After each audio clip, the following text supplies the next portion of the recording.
Real Talk is proudly sponsored by Y-Way P20 Pro and MTN.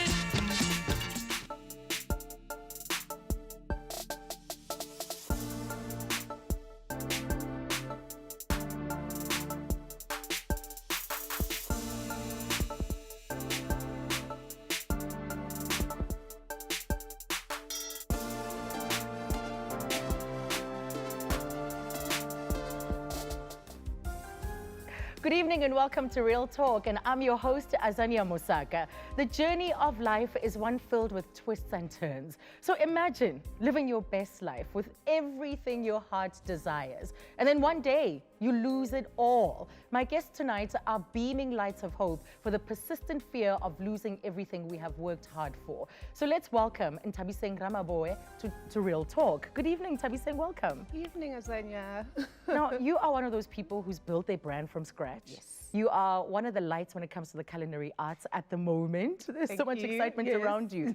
But your journey to entrepreneurship actually started way back in your childhood. Your mom inspired My mom, when we were kids, she was a single mom when we were younger. And she had to work and also raise money. And she would do that by selling. I remember when we were kids, I used to sell the Cross My Heart bras. And she would sell chocolates. So now I was that bold child that was willing to go to neighbors' doors and knock. Right. And sell. So I the think selling for me, skills are inculcated in you from an early age. Absolutely. So you leave home, you've got 800 rands in your pocket. Yes. What were your hopes? What were your fears? What did you set out to do? You finish matric and everyone's so excited because then you're thinking tertiary, it needs to happen, I need to be free now and leave home. And then you realize, no, we don't have money for that. you know, we can't afford to. So I remember and I thought, okay, I'll correspond. I'll go to Technical SA. And when I went, my mom literally brought out 800 timobo. Yeah, there you go. Yeah. Yeah, there you go. And I went. And fortunately, 3 months into it, I entered a beauty contest and I won Miss Technical SA. So I then spoke to the dean and said, listen, instead of a prize, can I rather work my way through school? So this is 16 and a half, fresh from home, and you have all your friends, I mean, they're at school and everyone's partying full time. I couldn't do that. You had different priorities. Yeah, because I have to wake up at 5 and go to work. And pay your way. And pay my way, right. Yeah. But when I look back, I'm actually grateful for that because it's helped. I mean, those were the years that formed the person that I am today. As a result, I've never been able to do just one thing. Yes. So even when I was working, I would have a thing on the side that I was doing. So long story short, I Technical SA, I shifted and did a BCom marketing with UNISA. And I remember starting in the industry with the likes of MTN. Wow. Yes. Because you were actually one of the top 100 female executives at the time. At SAA, actually. So this was South African Airways. That was my last job. I was part of the top 100 executives under Kaya at the time. And I was heading the CSI department, Corporate Social Investments. Yes. I was responsible I was on the forefront of making sure that SAA is a responsible corporate citizen. So, and as you know, with corporates, you have to give back to communities that are empowering you. So that was my job. But then there you are, you're doing corporate and then you go into business as well. Yes. There was a time when you had 3 boutiques, yes. You had a facilities management company. Yes. That is a grueling day. It is a grueling day, but then when you are used to it, because I'm used to maximizing my time, I'm literally working. If I'm not sleeping, I'm working. Like I'm on my phone and I'm doing something.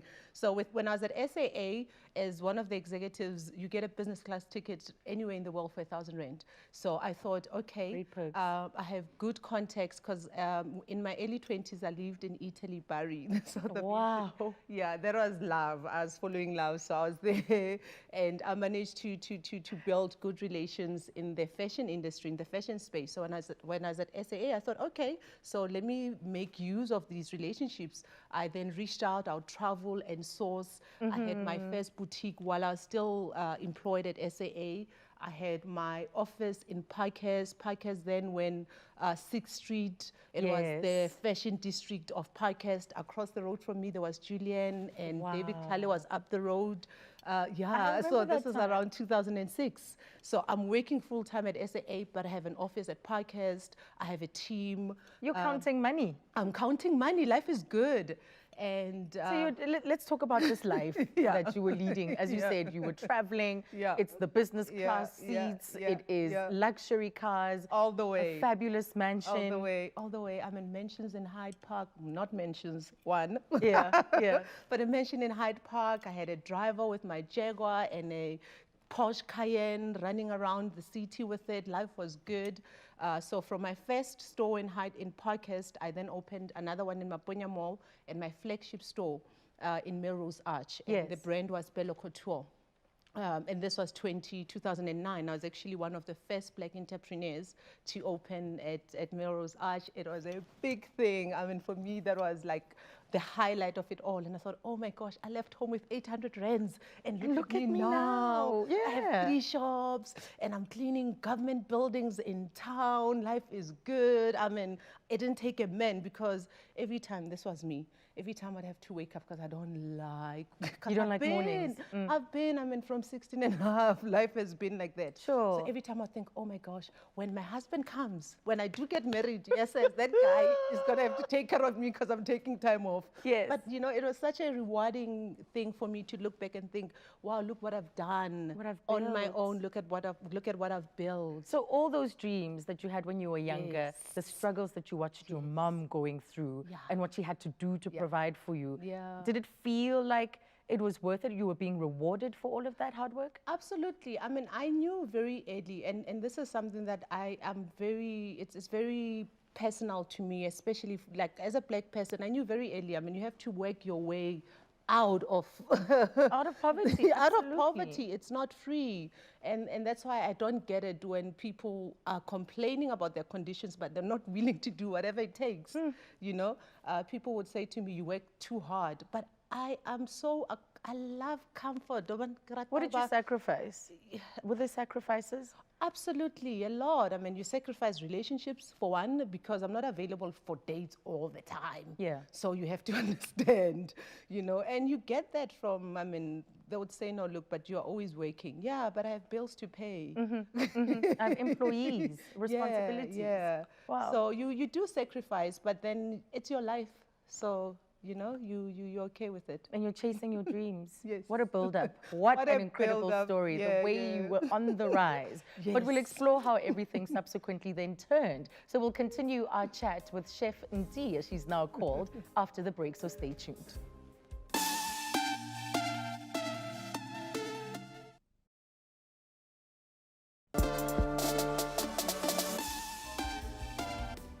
Welcome back to Real Talk. If you've just joined us, we're speaking to Chef Ndi about her journey from working from the tender age of 16 to being a millionaire in her late 20s and then sadly losing it all. So we heard about the climb to the success. Yes. Let's talk about when things started going wrong. So there you are, you have your facilities management business, you have your 3 boutiques, and life is great, your life is full.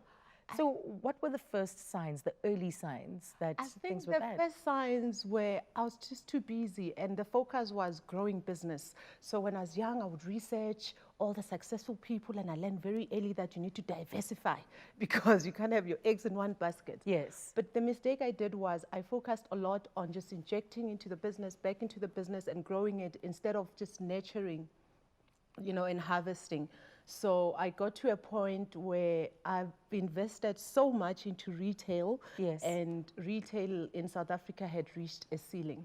I mean, everyone would travel by go Turkey, by go China, and go and get clothes. How's yours different? You say you get them from Italy, but are you sure? Yes. And then Zara came into the game. I remember for me, that's what changed it. Zara, because then you get premium, Fast fashion. It's fast fashion, but it's very premium, accessible. It's today and it's but affordable. very affordable. So, and I was, after 10 years into it, I was just breaking even. And it's painful because you are paying rent for Melrose Arch only 80,000. you're not even counting overheads and all these other things, and you're dealing with someone's here, there, and the other, and I'm taking money from the facilities business, trying to help this one that's suffocating. Yes. You know, so it's just a chess game, and I got to a point where, I mean, I'd consult. I remember this guy, I go to him for advice on business, and he said to me, the thing is, you're way too emotional with this thing. Look at it, it's not working, walk away. Because you kept your boutique businesses running for 2 years, Yes, even though they weren't profitable. Absolutely, because I had to take hard money before Luminance. Government wasn't financing businesses in the fashion industry. So it was Right. all money that I worked hard for. Oh my gosh, out of my pocket. I mean, Melrose Arch, for instance, it took to just open under 2 million, and this was 2009. And remember where I started. So for me, this is very sentimental. I'm not letting go. Even though it's not working out, I'll find a way. But eventually, it was just too painful. Yes. Like, you can't. What you're was holding that on to- pain? What was going on? Because The pain as you is- say, the businesses were struggling. You're taking money from Peter to pay Paul this side. So I had to close Parkers because I couldn't afford to pay rental. And then you've got someone's and I'm thinking, okay, so I'm gonna streamline and then close this one and wait a little bit. So everything, literally, circumstances pushed me out. And if I were to do it over again, I would just not put too much emotion into business. If it's not working out, it's not working out. Yes, It's okay, you've yes. lost, but count your losses and let it end here at least. So be critical, be cold about it. Really Be cold about it. Yeah. Shut so, it down. Shut it down. So after the discussion with the guy, and I thought, oh, so I'm tired. It's been so long. So I'm gonna shut down everything. Shut it down. Afraid. I was scared because the husband still hadn't come, still, to take care of me.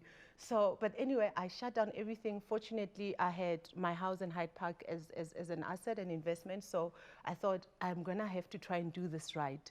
Business is a gamble. It's the only thing I know. I'm not going back to work. Yes. And also, I like to work better. I find I work better from a point of passion. So I thought, okay, what else do you love that you haven't explored? And food was the thing.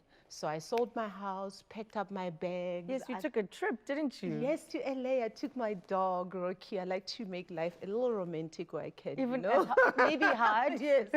Things may be rock bottom, Yeah. but you have your dog, So I was giving you just unconditional love. Listen, I was walking around LA as that girl from Africa who came all the way with her dog. And Rocky's a special breed, and they love that breed in the US. I had no clue. And Right. in LA, it's dog friendly. I used the time to research. I used the time to research the food industry. I used the time to research and also just heal. Because, like when you close a business, it's like a breakup. So walk It's a away from it loss. and So forget. were you mourning? Not too much though, because you can't also spend too much time mourning. But I was just Wallowing, making sure that absolutely. I'm okay. You've lost. It's okay. But then I would say it's a seed. So that's a seed. You will reap it at some point, but be okay. So wait, 'Cause I just want to understand this properly. Yeah. You closed the businesses. Yeah. Where was the facilities management business? facilities management business is a business that is centered around system yadi tender. And you know how it goes with the environment in South Africa. When new leadership comes, they come with everything changes. With their own And suppliers. suddenly every supplier, they look at you, who did you come with? And I was also very tired of that. I just felt I needed to just go into a space where I feel very happy about waking up in the morning because the whole work thing will happen Yeah. throughout. I mean, Yeah, yeah. yeah. So I'm saying, let's take this voice note Yeah. because we have a question from one of Okay. our viewers for you. Yes. Let's listen out. Good evening to you, Azania, and your guest, Chef Nti. This is Oscar. Actually, I just want to ask you, Chef Nti, one question. How do I go about in terms of getting the right school and also getting funding? Because I'm really, really, really passionate about cooking. Recently discovered that I love cooking, I love food.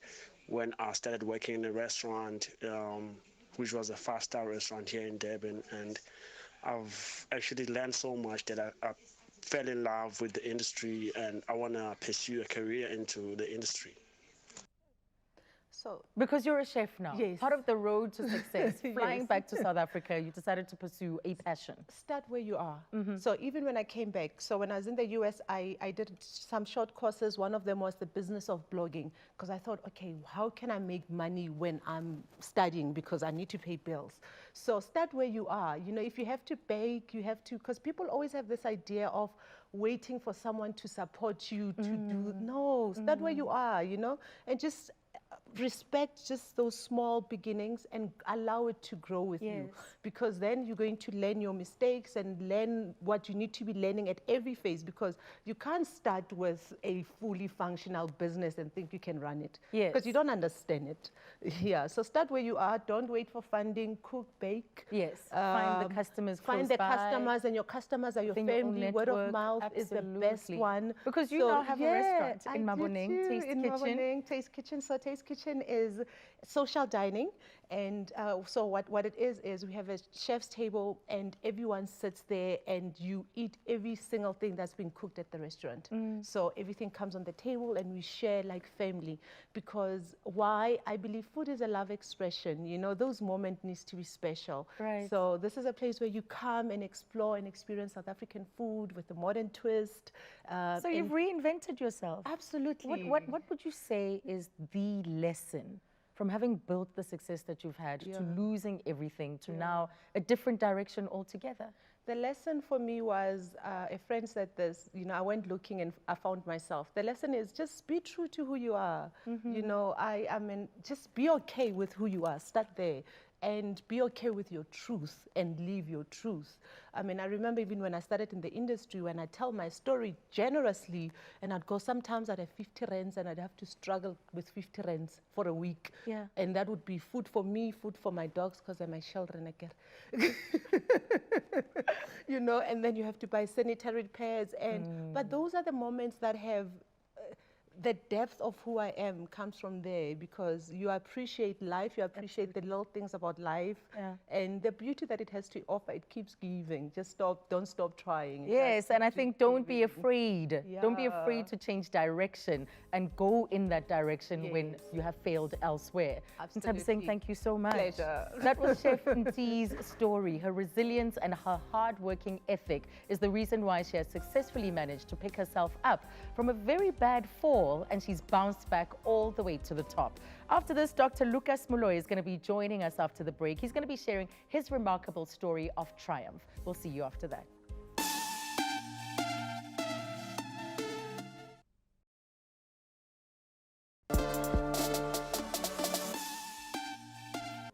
Welcome back to Real Talk. Tonight, we're talking to people that have once lost everything they worked for and their incredible story of how they bounced back. Joining me on the couch is business coach, speaker, and author of The Everyday Battlefield. If there's anyone who encompasses the traits of a true bounce back story, it's this guy right here, because he made his first million by the age of 23. And then he ended up filing for bankruptcy 3 times by the age of 35. He's the perfect guy to dish out advice on how to pick yourself up. So please welcome Dr. Lucas Moloi to Real Talk. How the doc? I'm good, thanks, and you as well. I'm good, thank you. Not bad. So just like we did with Ntabi saying, let's understand how you built your empires. Because for you, it's been a journey of starting, falling, starting again. So at 17, you go into the modeling agency business. Very young, but why modeling agency? Look, it was a forced marriage with business. Oh. So at the age of 17 and that, you know, like a normal black family, you educate the eldest child, and then they will take their siblings to school. Yes. And that formula works brilliantly. Only until the eldest child passes on. So at the age of 17 and that, nicely around July and that, my elder brother had, my mother, who was a domestic worker at the time, had taken all the money in the family, Yes. educated my elder brother and that. He's now an electrical engineer. He gets a job. He doesn't work for a month. He passes on. So the reality is you're not going to school. You know, there is no money in the family. There's just not enough time to build the reserves again. So I find myself in a situation where there is no money to go to school. So what do you do? So wrote my matric exams, and that come January and that everybody is going to school. and now you left in the township, there's nothing to do, and you've got to come up with a plan. Yes. So I remember sitting there and saying to myself, look, am I going to end up on the street corner like everybody else that says, what can I do? And then an idea came. So back then, Valentine's Day was a big thing, you know, and I thought, look, Valentine's Day is coming in February, and that how about I organize a beauty pageant? So I organized a beauty pageant, and Mr. and Miss Valentine. It went well, but I didn't have money as well to start. And this is where the biggest lesson comes Yes. through, you know, start with what you've got. Be able to negotiate your way out of things. So the first thing that I do, here I am, I don't have money, I need to organize a beauty pageant. So what do?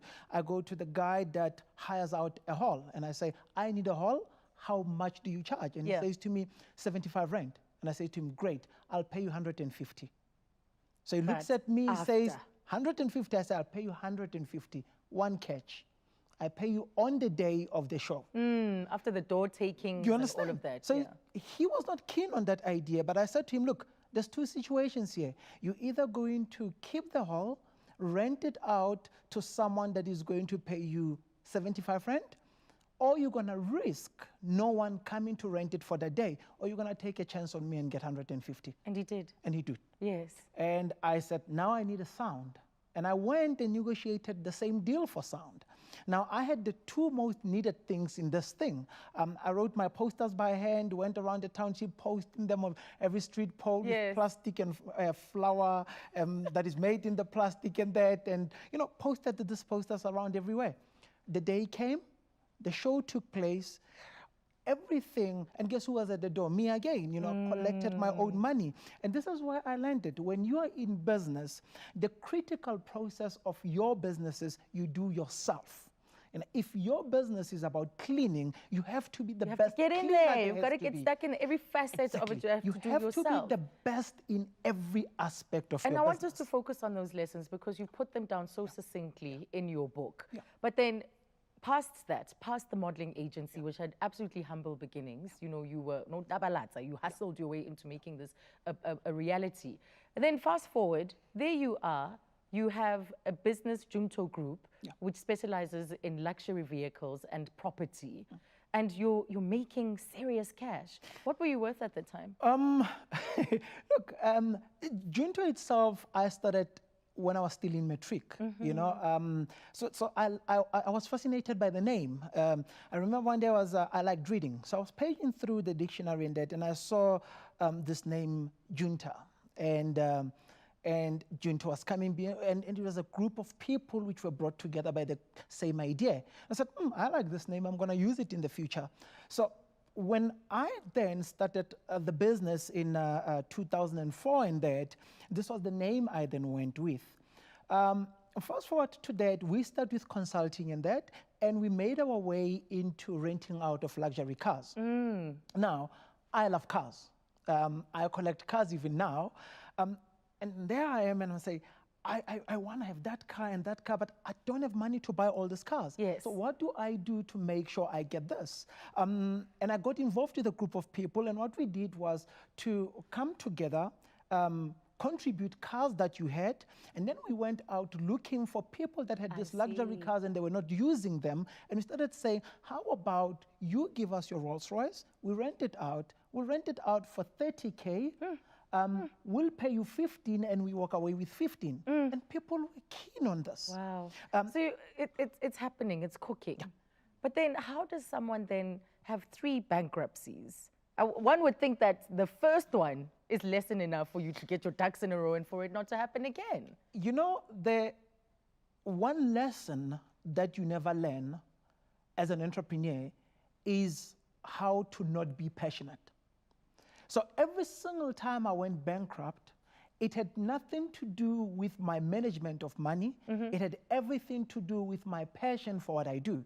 So when I love an idea, when I believe in it, I will spend everything I have, including my socks, because I want to make sure that it works.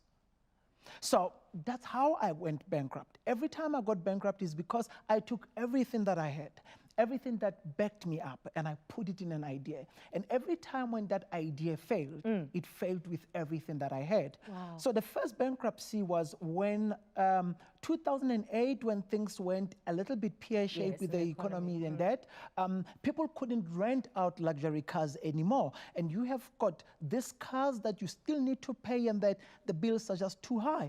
You don't want to let go. That attachment to the business, I love it, I started it. And you start taking money from the bank to subsidize a business that's dying. Right. And I like what Shaventi said earlier on. If it's dying, no amount of money is going to save it. Be clinical, cut Cut your it losses, right there. move. So what is the impact? What is the effect of declaring bankruptcy? Look, let me say this to you. How do you go back to a family that you have gotten used to living in a R1 million house, in a couple of properties and that, and you tell them, listen, we're giving everything away, we're going to rent? How do you tell people that I'm moving out of a R1 million house, a multi-million rent house, to live in a garage? How do you tell people that I'm no longer going to drive the most luxurious British sedan into a taxi again? And that is the impact of bankruptcy. All your, the confidence in yourself, the belief in yourself is really tested, because what people knew about you, Yes. it's now no longer there.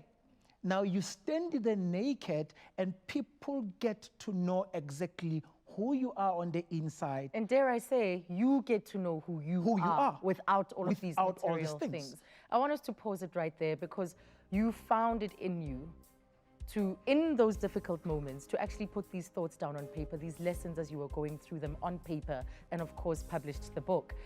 My conversation with Dr. Lucas Moloi continues after the break. Don't miss his story of building himself back up.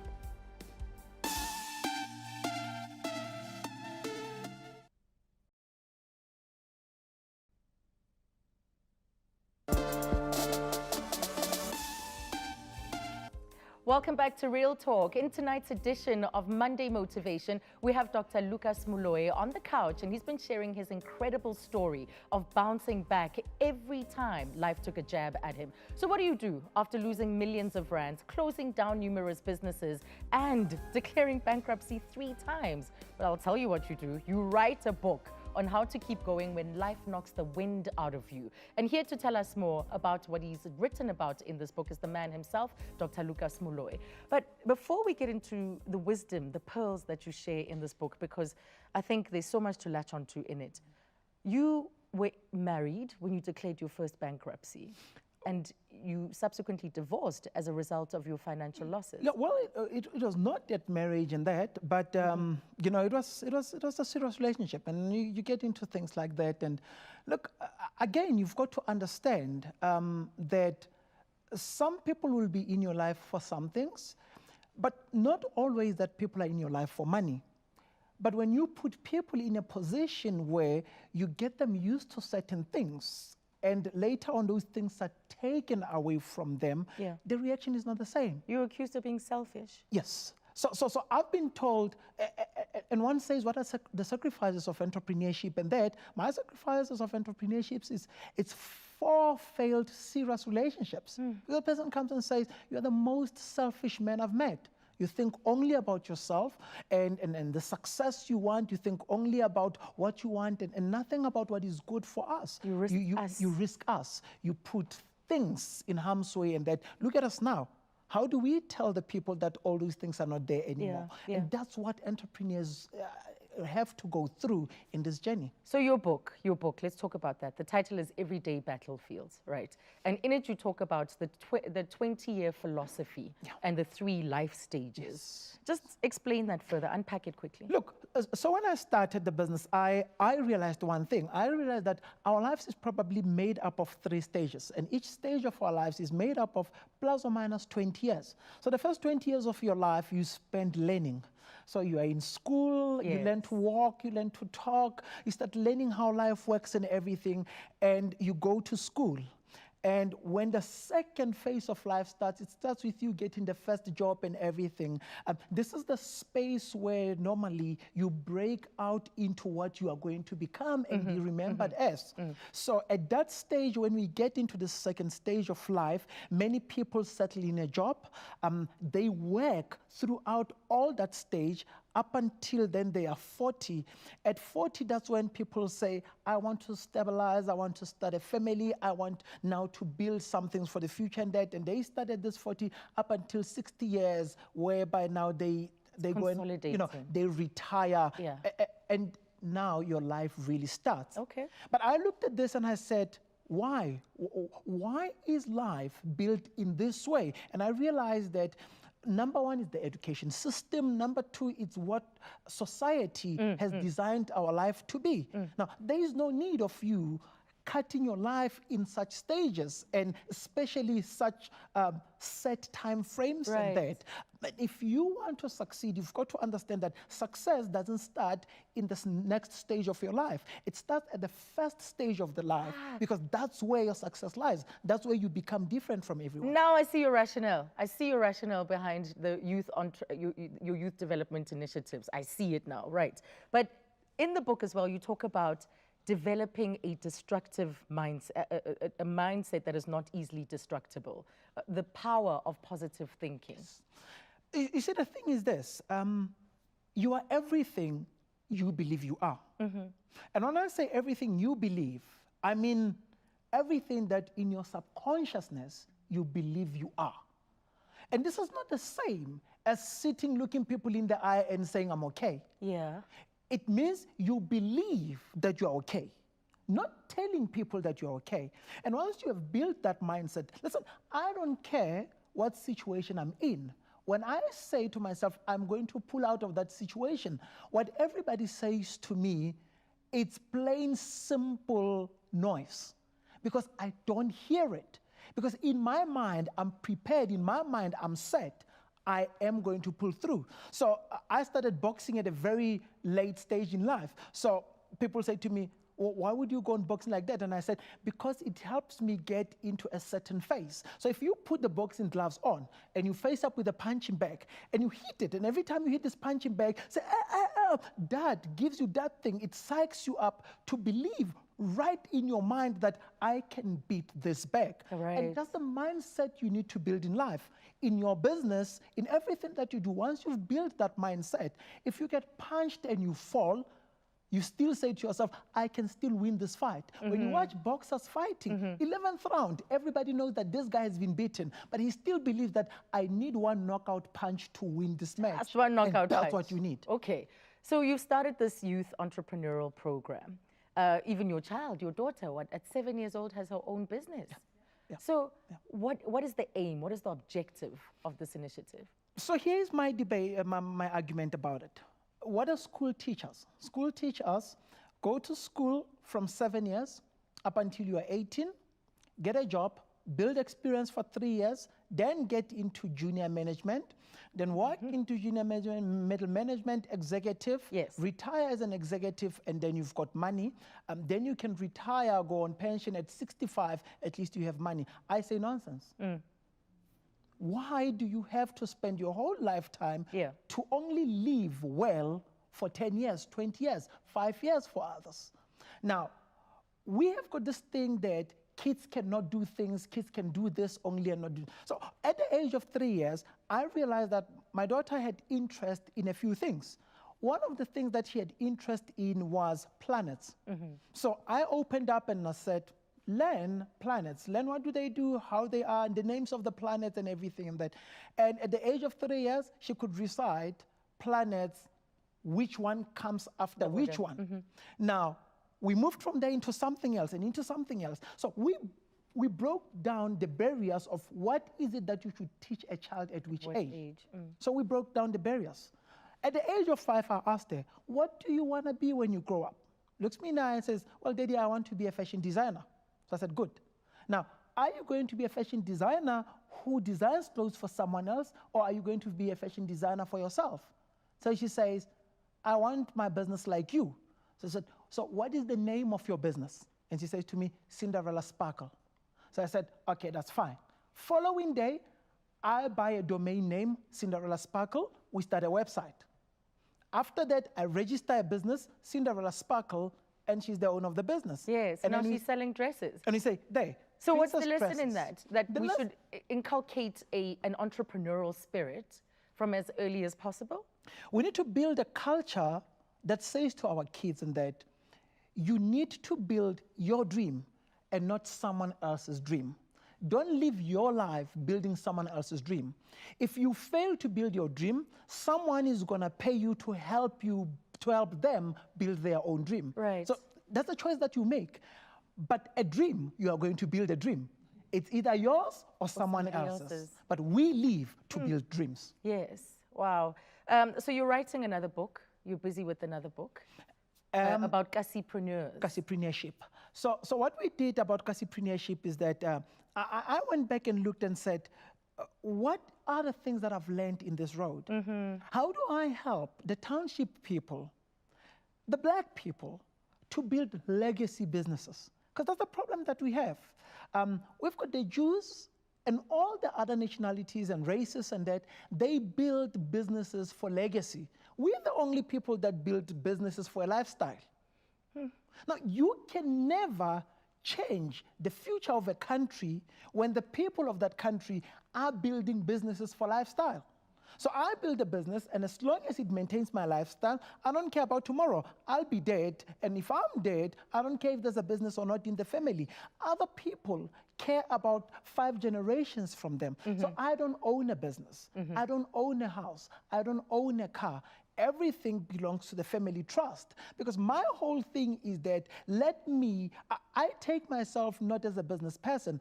I am employed by the family trust that I set up to build this business so that I can hand it over to the owners that are my kids, who have to then also deliver it to the owners that are my grandkids. And that is how it works. I want to end off with you by giving us 3 quick, as bullet points, 3 quick lessons that you've learned. Look, the lessons that I've learned in life is that it's never too late nor too early to start something. Okay, you need to start it. The second one is that believe in yourself, even if the most closest people that know you better than anyone don't believe in you.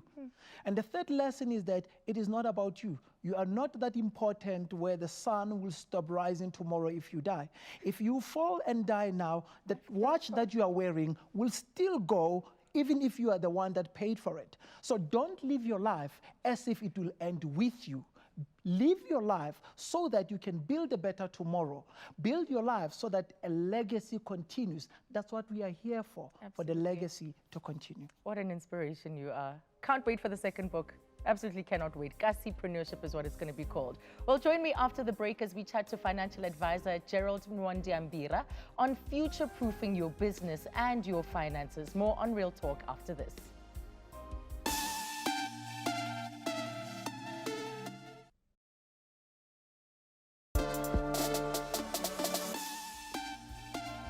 Acting CEO for the South African Savings Institute, Gerald Mwandiambira, joins me now in studio with experience in banking, stockbroking, insurance, and investments. He's the perfect guy to speak to about future-proofing your finances and bouncing back from a very bad fall, as we heard from our previous guests.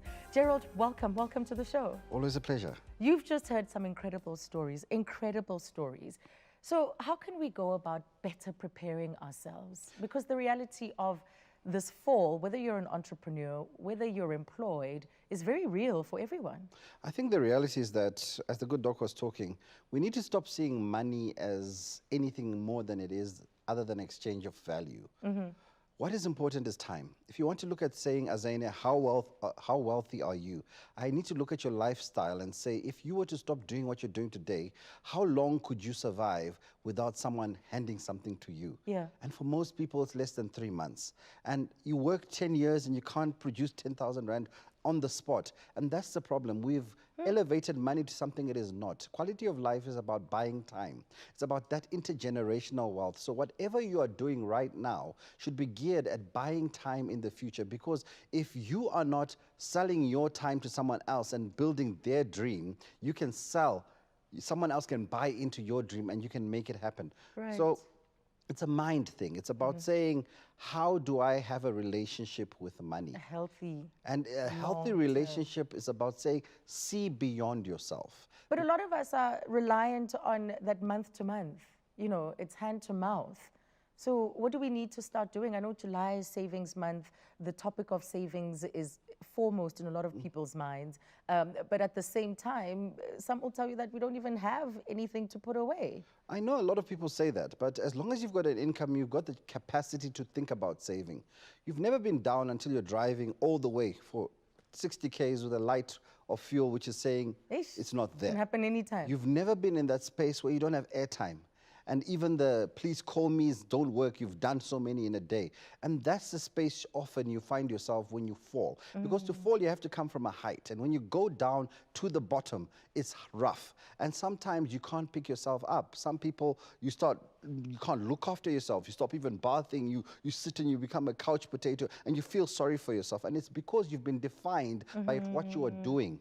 A lot of us are defined by our business card. You're defined by your job. You're defined by how people see you. But as we said earlier on in the show, until you've been made naked to realize that you are nothing without those things, then you can start living life. And unfortunately, the reason why most people end up in entrepreneurship is because the world defines you. They will ITC you. They will declare you bankrupt, so you can't get a job. Yeah. You can't get employment. So the only other route is to sell who you really are, your core, which is yourself. Right, and I'm glad you touched on entrepreneurship because that seems to be the outcome of this bounce back narrative that we've been hearing about. How important is it, you know, that we all have that thing, the passion that we're pursuing on the side? Well, I think the first thing is not everyone can be an entrepreneur. Not everyone can bounce. That's why some people, when they fall down, they need a job. And that's all they'll ever want. I want that's the okay job. too, right? And that's okay. That's okay. And those are the people who are designed to work and build other people's dreams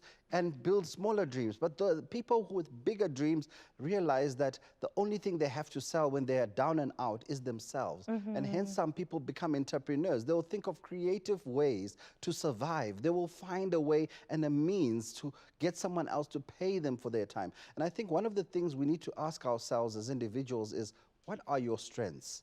And your strengths are not what you studied. Sometimes it's about saying, look at your family. What are the key traits you see? In my family, it's a family of communicators. And how do I know? We've got preachers and teachers. Yes. So I knew all along my gift somewhere had to do with talking. Right. And I was busy selling, but I was actually tapping into my gift, which is talking. So I think we all need to take that step back because some of us have become defined by our qualification and we've become defined by our job. And ultimately, some of us are even defined by our marriages and relationships. Right. So let's move away a little bit from losing everything. So I'm steadily going along, things are humming along. How important is it then to diversify? What kind of things can I start looking at to make sure that if things did start going wrong, what do I fall back on? Yes, the 3-month salary, some would even say 6 months if you can, but having enough to carry you over that period in case you lose your job. But beyond that, what fail-safes can we put in place? The lifeblood for most people is the I word, income. So you need to have other things that generate income because someone who is truly wealthy is sleeping, yet they are getting wealthier because income is being generated in other streams. So typically speaking, you need 4 income streams. One is your primary income, which is your day job, which is to feed you and to clothe you. You need a passive income, which is an investment sitting somewhere, which is earning interest, accumulating compound. And a third income stream sometimes it's from your saving. And a fourth income stream, if you're really, really passionate, is to be an entrepreneur while you're at your job. Because there are certain people who go to sleep when others get home, they start their second job, they start their second life. But then when we see these people retire early in life, we say, how do they do it? It's because they made that choice. And ultimately, money is one of those things where you decide you want to be a money master or a money slave. A money master is one who controls their time and makes people work for them, or a money slave who ultimately works for other people in terms of making their realities come true. And either way, it's a choice. But Gerald, we heard, especially with Chef Ndi, even with Dr. Lucas to an extent, that there they were, hands in different pots. Their eggs were in different baskets. So they made sure that they're not dependent on one thing.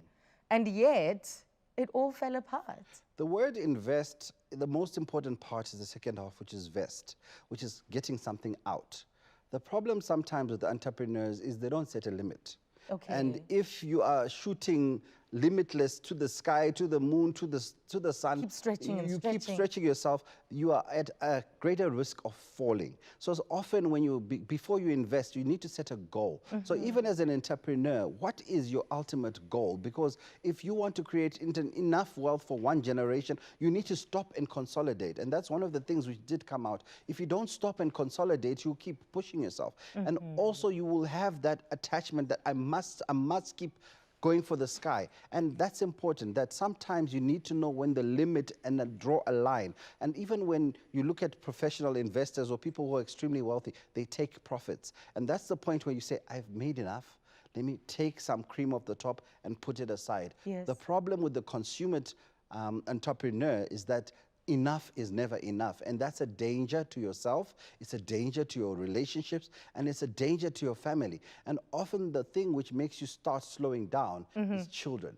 As you can hear from Dr. Lucas, he's already talking about his daughter because he's realizing that he has a responsibility. And often when responsibility comes, then you start to slow down. But the greatest and wealthiest men in the world who create the fantastic wealth often have very bad relationships. They have no marriages, and their children's relationships are bad because they keep aiming for the top. But if you consolidate at some point, you start realizing that there's more to life than chasing paper. And I think it's important as well that we realize that money is important to make things happen, but it is not everything. Yeah.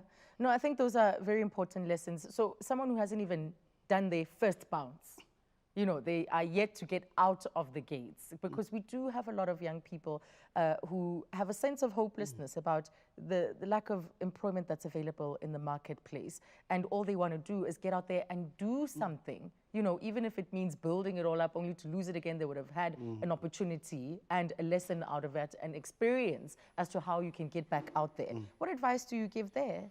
For the young people who are starting out, maybe in their first jobs, it's start putting aside something from day one. It will accumulate over time. For those who haven't been given that opportunity, find a way to differentiate yourself, be different, because often people buy into that thing about you that's different from everyone else. And often if you do the herd mentality, you will be out with the herd with your CV waiting for someone to reply you. And building other people's dreams. I think that hit hard. That part about, are you building other people's dreams, or are you going to spend your time and energy building your own?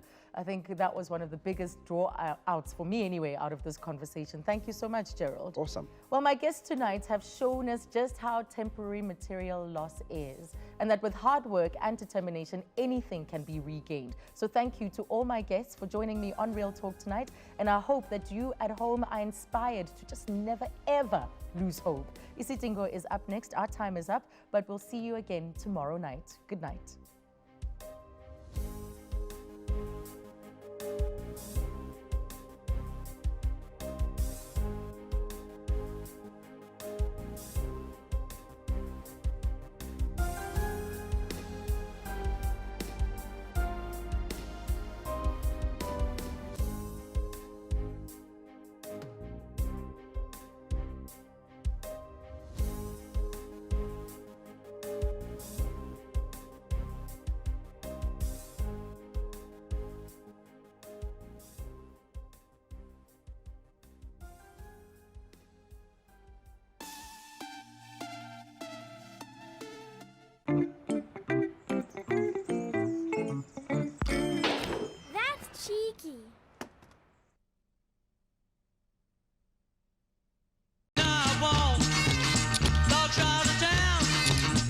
Real Talk is proudly sponsored by Y-Way P20 Pro and MTN.